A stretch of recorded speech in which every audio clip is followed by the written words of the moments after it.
Dominique Chevalier, bonjour. Bonjour. Vous avez créé un cabinet de coaching et de formation, l'Art du Changement. Vous êtes par ailleurs professeur affilié, directrice scientifique du programme Profession Manager de SCP Europe. Alors, première question qui a trait à vos activités. Aujourd'hui, l'entreprise est dans un environnement de plus en plus complexe, avec de plus en plus d'exigences. Est-ce que manager fait encore rêver ?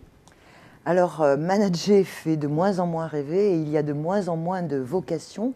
En tout cas, moi, c'est ce que je constate chez mes clients qui ont une difficulté finalement à trouver et à recruter des managers intermédiaires.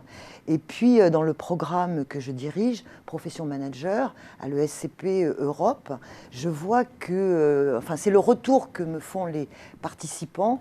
Manager, c'est de moins en moins valorisant. Il y a de la charge, de la pression sur les résultats. Et puis, finalement, un des points, c'est qu'ils ont peu de marge d'autonomie et ils se sentent de plus en plus contraints dans leur exercice managérial.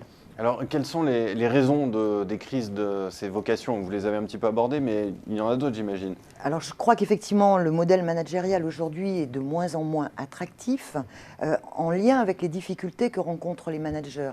D'abord, il y a une faible reconnaissance, finalement, du métier de manager dans les organisations. Le salaire est assez peu marqué, ça c'est un point, mais surtout, en termes de communication, les managers n'ont pas le sentiment d'avoir une information privilégiée. Ils l'ont souvent, par exemple, en même temps que leurs collaborateurs.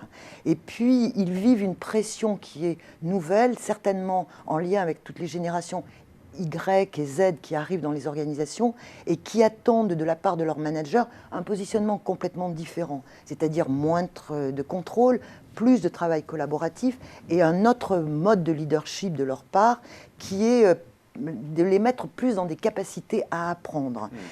Et ça a un résultat en termes d'autorité. Finalement, l'autorité du manager est moins reconnue parce que le titre ne veut pas et ne vaut pas la légitimité managériale.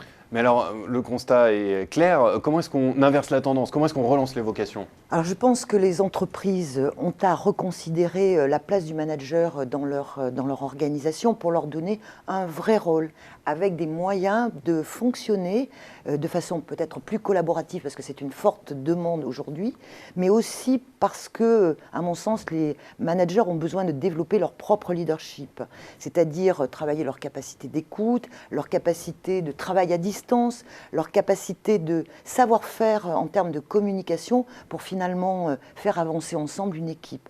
Et cela sous la pression finalement des nouvelles modalités de travail dans les entreprises. Et ça va demander, je pense, de la part des managers de faire un travail aussi personnel, un travail sur leur propre leadership qui est finalement peut-être de la formation, évidemment. À l'ESCP Europe, évidemment, c'est ce que nous développons, mais aussi le manager, à mon sens, doit travailler sur son propre leadership, c'est-à-dire se mettre en situation d'exercer son leadership en toute conscience. Vous nous avez dit beaucoup de choses, Dominique Chevalier, jusqu'à présent. Que faut-il retenir en 2 mots ? Alors en 2 mots, je pense que les entreprises ont besoin et doivent redonner envie d'être manager parce que c'est un très beau métier et les organisations ont besoin de repenser le rôle du manager pour qu'il retrouve du sens et une place et pour qu'il participe pleinement au développement de l'entreprise. Eh bien, merci beaucoup, Dominique Chevalier. Je vous remercie.